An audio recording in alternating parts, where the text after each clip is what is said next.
Welcome to the Deep Dive. Today, I want you to forget everything you think you know about unexplained aerial phenomena. Right. We are not interested in lights in the sky today. We're going headfirst into an argument that, well, it challenges the very foundation of human history. It's a really destabilizing premise when you get down to it. It is. The source material argues that the whole modern military discussion around the phenomenon, it's actually confirming that our oldest myths are historical accounts. Historical accounts of repeated, consistent contact with non-human intelligence. And the sources frame this as a determined assault on the old 20th century ideas of alien contact. So the field has reached a crossroads, basically. A necessary crossroads, yeah. We're being told to stop looking at this purely through a scientific lens and start connecting it with high-level military and intelligence insights. And those insights are now somehow aligning with ancient history and mystical traditions. Exactly. And that's our mission today. Our sources draw on advisors from those high-ranking circles. Yeah, they mentioned this was partly inspired by Tom DeLonge's access to those figures, and that the whole project is three-dimensional in scope, if not four-dimensional. So we're going to unpack how they trace humanity's origin story, from the Sumerians to the Gnostics, even modern cargo cults, back to what they call an alien genesis. The earpunks. The single common starting point for all of it. Okay, so to get where we are now, we have to talk about the thinkers who kind of laid the groundwork for this. With a modern multidisciplinary approach, yeah.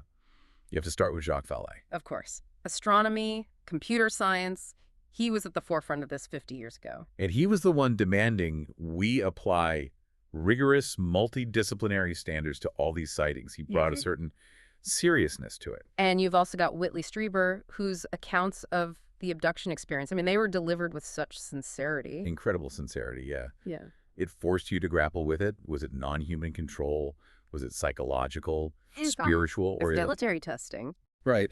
And Vallée pointed out that despite all these reports, academics ignored them, churches censored them, the media ridiculed them. But they just kept happening. They persist, and that persistence, it raises these really unsettling questions about, the uncanny intruding into our modern world. So what's the historical context for this new normal of contact? The sources seem to anchor it very specifically post-World War II. They do. They connect the dots. Okay, lay it out for us. They point to a specific event in June 1947. You have the arrival of these high-level German scientists, Walter Dornberger, Werner von Braun, at Wright Field in Ohio. So this huge injection of advanced foreign technology and thinking right into the heart of the U.S. military. And in the very same month, 1,000 miles away, you have the Roswell crash. Wow. The key is that sudden, undeniable confrontation with advanced technology, whether it's foreign or non-human. And that leads us straight to the idea of the cargo cult. Right. And this analogy, it's not just about one weird moment in history. Right. They use it to explain maybe all of history. It's a powerful model. Yeah. So in the South Pacific, World War II, you have these Stone Age peoples encountering aircraft for the first time. Right. They see these technological beings descending from the sky, bringing this enormous wealth of material goods, the cargo, Wisdom, knowledge. Coca-Cola, and hot dogs. Yeah.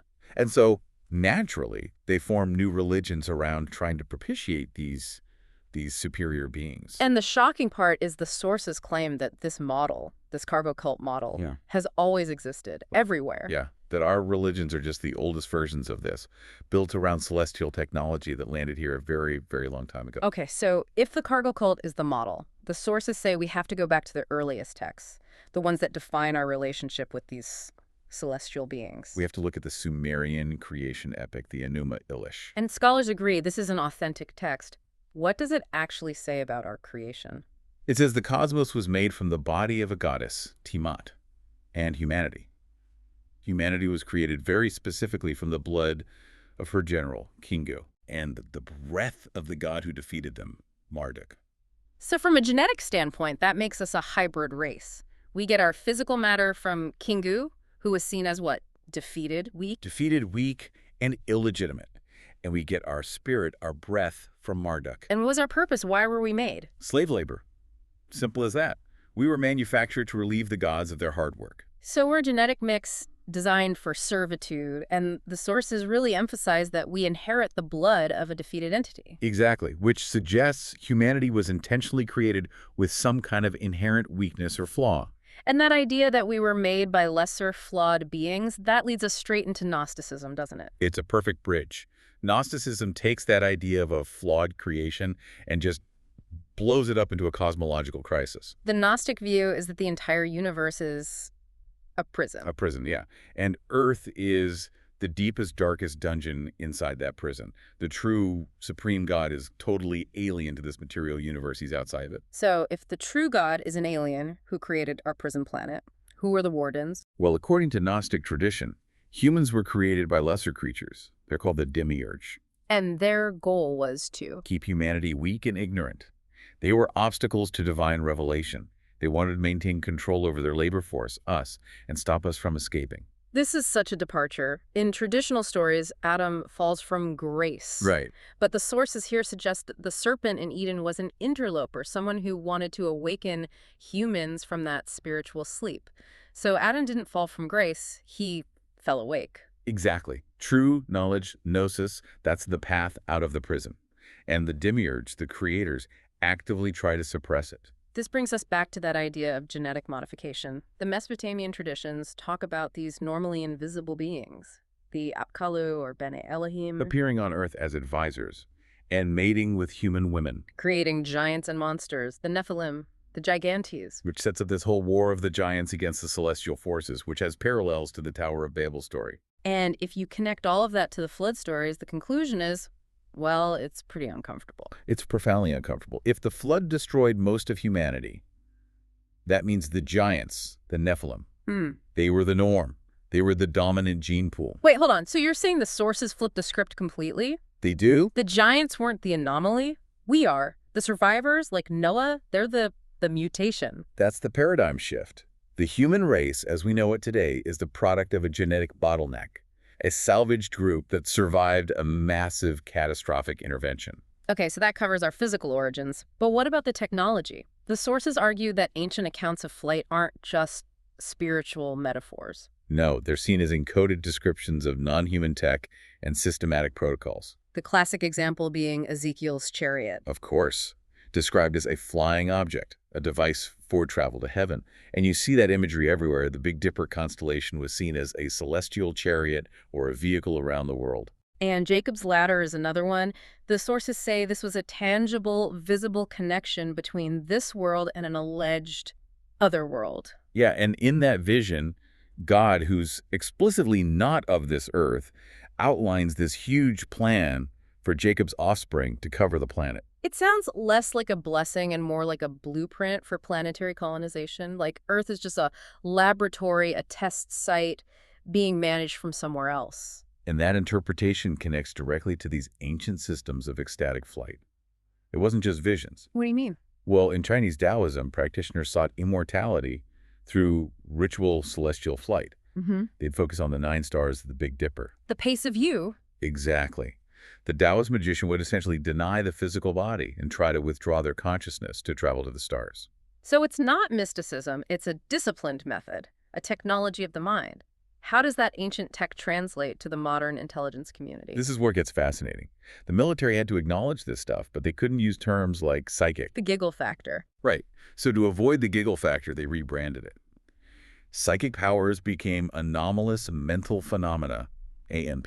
So when the military starts programs for remote viewing or remote perturbation, which is basically telekinetic sabotage, Yes, sabotaging enemy equipment with your mind. they're just rationalizing what a shaman would have called a dangerous journey to the stars. The technology of consciousness is the link. It shows that what was once the domain of the shaman or the Taoist adept is now a high-priority military technology. It confirms that non-physical travel and influence, they're considered real and strategic. The consistency of all these themes it's pretty staggering, from hybrid genetics to ecstatic flight. And then you see it in the physical architecture. The pyramids. Pyramids everywhere. Egypt, Mesoamerica, China. It's a global phenomenon. Even the Lenin Mausoleum in Moscow was intentionally designed to imitate Djoser's step pyramid. And this global consistency, it just splits the academic world in two. You have independent inventionism on one side. The idea that, the Aztecs and the Egyptians just coincidentally developed the exact same complex design completely separately. And on the other side is diffusionism, which argues for ancient travel. cultural cross-contamination. But the sources we're looking at, they go a step further. It's not just cultural exchange. They support a common source hypothesis. Meaning all these similar myths and structures come from one original civilization. An civilization that was itself touched by that alien genesis moment. Okay, what's the evidence for that? Well, you have work from people like Stephen Oppenheimer, a medical doctor and geneticist. He traces genetic profiles and flood myths back to a massive inundation that wiped out a civilization in Southeast Asia called Sundaland. And the survivors of that. The survivors supposedly brought that high culture with them to Africa, India, and the Middle East. It suggests a single shared source. And then there's Robert Temple's Serious Mystery. He was a respected scholar. Very respected. And he proposed that the Dogon tribe in Africa had this impossible astronomical knowledge. They knew about the binary nature of the star Sirius. Knowledge that modern science only got in the late 19th century with powerful telescopes. Which suggests a direct handover of advanced, non-human data to an ancient culture. And this kind of data, it just shatters our established timeline. This is where you get archaeologists like Robert Bauval with his Orion constellation theory. He suggested the Great Pyramid actually aligns with the stars in 10,500 BCE. Which is thousands of years earlier than the official Egyptian timeline. And when he proposed this, the backlash was visceral and personal, according to the sources. Why is challenging a date so controversial? Because when you challenge the timeline, you challenge the anthropocentric narrative. The human-centered story. Meaning? If the Great Pyramid is that old, then human civilization was highly sophisticated far, far earlier than we admit. It suggests that complex knowledge was inherited or given to us, not slowly invented by humanity all on its own. It breaks the consensus that we are the sole masters of our own history. Precisely. So if we pull all this together, the genetic creation, the prison planet, the technology of consciousness, the phenomenon today isn't just a threat because some non-human craft might exist. No, it's a threat to the modern idea of human sovereignty, of self-rule.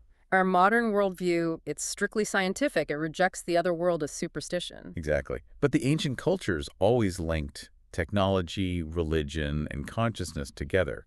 So anything that questions the centrality of human rulers, of human knowledge, it's seen as a profound threat. If we entertain the idea of a demiurge or the Nephilim, then we have to accept we might not be the masters of our own house. It might not be. And then there's the final cold reality check the sources provide. Right. If these non-human entities are dying and the crash site reports suggest they are, they can't offer us immortality. All they can offer is more and better technology or yet another religion. Which brings us to the essential question they leave us with. If contact is part of our heritage, part of our motivation, and if our own consciousness is what creates this division between us and the planet, are we unconsciously working our way back to a complete understanding of contact, all while behaving like sleepwalkers? The final frontier, then, isn't in space. It might be in uncovering our own mythological and genetic inheritance, realizing that the knowledge we're looking for has been waiting for us all along, and the texts we've always dismissed as just folklore.